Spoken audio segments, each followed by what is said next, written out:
आज मैं आपको बताने वाला हूँ सिटी पैलेस उदयपुर के बारे में। इसका निर्माण महाराणा उदय सिंह ने 1559 में करवाया था। इसे पूरा करने में लगभग 400 साल का समय लगा। दुश्मनों के हमले से बचने के लिए ये पैलेस बिल्कुल सुरक्षित जगह पे बनाया गया है। ये पैलेस अरावली की पहाड़ियों और पिचोला लेक से घिरा हुआ है। इस पैलेस को अंदर से भूल भुलैया की तरह बनाया गया है कि दुश्मन हमला करे तो वो आसानी से अंदर ना घुस पाए। चित्तौड़गढ़ पर बार बार हमलों के कारण महाराणा उदय सिंह ने उदयपुर को अपनी राजधानी बनाया और उन्होंने सिटी पैलेस का निर्माण करवाया। सिटी पैलेस का निर्माण महाराणा उदय सिंह ने श्री प्रेमगिरी गोस्वामी के कहने पे करवाया था और उन्हीं के कहने पे उदयपुर को महाराणा उदय सिंह ने अपनी राजधानी बनाया था। इस पैलेस पर आज तक कोई भी कब्जा नहीं कर सका। तो चलिए अब हम चलते हैं पैलेस के अंदर। तो सबसे पहले अंदर घुसते ही आपको इस पैलेस को देखने के लिए टिकट लेनी पड़ती है। यहाँ पे अडल्ट के लिए टिकट का प्राइस है 300 रुपये और बच्चों के लिए जो कि है 5 साल से 18 साल तक उसका प्राइस है 100 रुपये। सिटी पैलेस म्यूजियम की टिकट है 300 रुपये और आपको एक 30 रुपये की टिकट और लेनी पड़ेगी पैलेस कॉम्प्लेक्स के लिए। महल को सुरक्षित रखने के लिए यहाँ पे भी चित्तौड़गढ़ की तरह बहुत सारे गेट बनाए गए जिन्हें हम पोल कहते हैं, जैसे बड़ी पोल, त्रिपोलिया पोल, हाथी पोल, तोरण पोल आदि।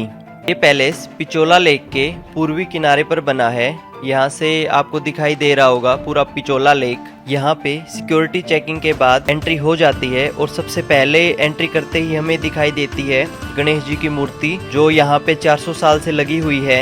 यहाँ पे अंदर आते ही सबसे पहले हमें दिखाई देता है महाराणा प्रताप द्वारा युद्ध में इस्तेमाल किया जाने वाला सुरक्षा कवच। ये कवच पूरा लोहे का बना हुआ है।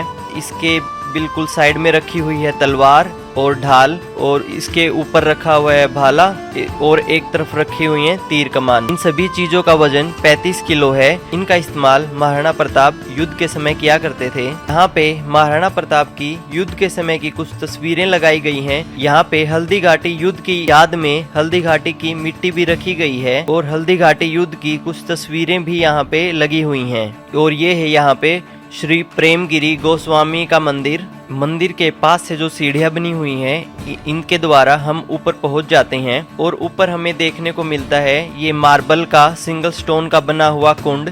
आप सोच रहे होगे कि ये कुंड नहाने के लिए इस्तेमाल होता होगा, परंतु ये नहाने के लिए इस्तेमाल नहीं होता था। इस कुंड का नाम है लाखों कुंड। जब भी किसी महाराणा का राज तिलक होता था तो इस कुंड में 1 लाख चांदी के सिक्के डाले जाते थे और उन सिक्कों को जनता में बांट दिया जाता था और दान के लिए इस्तेमाल किया जाता था। इस कुंड का इस्तेमाल सबसे आखिरी बार 1930 में महाराणा भोपाल सिंह के राज तिलक के समय हुआ था। और इसके बाद हम आते हैं इस महल की चौथी मंजिल पर जहाँ पे पेड़ लगे हुए हैं। और अब आप सोच रहे होगे कि यहाँ पे पेड़ कैसे लगे हुए हैं, क्योंकि यहाँ पे कोई मिट्टी वगैरह नहीं डाली हुई है। ये मंजिल ये पहाड़ी के ऊपर बनी हुई है। इसके नीचे कोई भी कमरा नहीं है। आप इन तस्वीरों में देख रहे होंगे पहले यहाँ पे पहाड़ी थी। जैसे जैसे महल बनता गया तो इस पहाड़ी के ऊपर ये मंजिल बना दी गई है। इसका नाम है अमर विलास। यहाँ पे पेड़ों के बीच में एक कुंड बना हुआ है जिसका इस्तेमाल राजा नहाने के लिए करते थे। यहाँ पे एक और कुंड है जिसका इस्तेमाल राजा और रानी होली खेलने के लिए करते थे। पहले यहाँ पे ये फाउंटेन नहीं होता था, ये बाद में लगाए गए हैं। यहाँ पे जो कबूतर के पिंजरे आप देख रहे हैं ये है डाक कबूतर के पिंजरे, क्योंकि उस समय पे कम्युनिकेशन के लिए कोई और साधन नहीं होते थे तो कबूतर का ही यूज किया जाता था। ये पिंजरे उसी समय के बने हुए हैं और ये बने हैं पीतल से। यहाँ पे आपको एक चेयर रखी हुई दिखाई देगी। तो ये चेयर इंग्लैंड के राजा जॉर्ज पंचम द्वारा महाराणा फतेह सिंह की बहादुरी के लिए उन्हें तोहफे में दी गई थी। इसके बाद संकरे रास्तों से होते हुए हम पहुंच जाते हैं दिलखुश महल में। यहाँ पे ये संकरे रास्ते इसलिए बनाए गए हैं ताकि एक बार में सिर्फ एक ही आदमी यहाँ पे चल सके। के कारण अगर कोई दुश्मन यहाँ पे अंदर घुसते हैं तो एकदम से सारे ना घुस पाए, एक एक करके ही आए और उन्हें अंदर आने से रोकना आसान हो। ये है शीश महल। ये पूरा कांच का बना हुआ है। इसका निर्माण महाराणा करण सिंह ने करवाया था और इसके दरवाजे हाथी दांत से बने हुए हैं। इसको शीश महल के अलावा कांच की बुर्ज भी बोला जाता है। ये राजा रानी का बेडरूम हुआ करता था। उसके बाद अब जो कमरा आपको दिखाई दे रहा है यहाँ पे बहुत सारी पेंटिंग्स बनाई गई हैं जिसमें विभिन्न प्रकार की गतिविधियाँ दर्शाई गई हैं। उसके बाद हम आ जाते हैं लाइब्रेरी के पास। तो इस लाइब्रेरी का निर्माण महाराणा सज्जन सिंह ने 10 फरवरी 1875 में करवाया था, जिसका नाम है वाणी विलास। यहाँ पे 2 तस्वीरें रखी हुई हैं। एक तस्वीर है महाराणा सज्जन सिंह की और दूसरी तस्वीर है कविराज श्यामल दास की। कविराज श्यामल दास ने मेवाड़ का इतिहास लिखा था, जिस पुस्तक का नाम है वीर विनोद। और अब जो आपको जगह दिखाई दे रही है इसका नाम है दीवाने आम। तो यहाँ पे आम जनता के लिए राजा का दरबार लगता था। यहाँ से हमें उदयपुर सिटी का अच्छा व्यू देखने को मिलता है और सामने हमें अरावली की पहाड़ियाँ भी दिखाई देती हैं।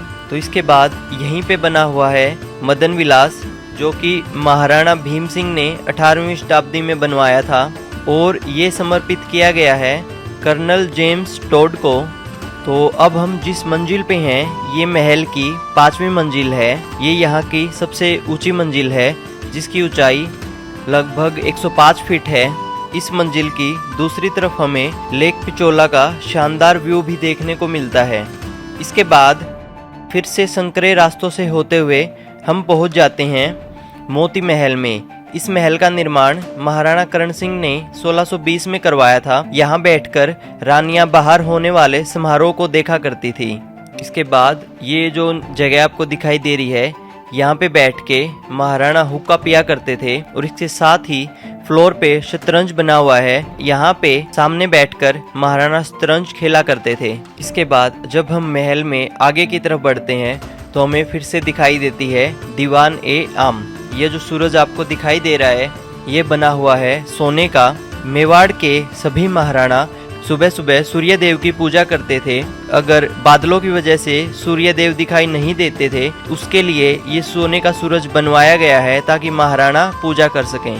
उसके बाद जो जगह आपको दिखाई दे रही है ये है मोर चौक। इसका निर्माण महाराणा करण सिंह ने 17वीं शताब्दी में करवाया था, परंतु यहाँ पे जो कांच का काम करवाया गया है वो करवाया था महाराणा सज्जन सिंह ने 19वीं शताब्दी में। यहाँ पे कांच के 3 मोर बनाए गए हैं, जिनमें 5000 कांच के टुकड़ों का प्रयोग किया गया है, इसलिए इस जगह को बोला जाता है मोर चौक। मोर चौक के बाद आता है अमर महल। यहाँ पे एंट्री करते ही हमें खाना पकाने के लिए जो चूल्हा यूज किया जाता था वो दिखाई देता है और यहाँ पे खाना पकाने के लिए अलग अलग बर्तन दिखाई देते हैं। तो ये है ब्रज विलास, जो कि जनाना महल के अंदर है। तो जनाना महल में जो रानियां विधवा हो जाती थी वो यहाँ रहा करती थी। जो ब्रज विलास है वो रानी का बेडरूम होता था। यहाँ पे एक मिट्टी के तेल से चलने वाला पंखा रखा हुआ है। जो सामने बेड दिखाई दे रहा है ये चांदी से बना है और एक तरफ भगवान श्री कृष्ण का झूला रखा हुआ है। उसके बाद हम पहुँच जाते हैं भोपाल विलास में।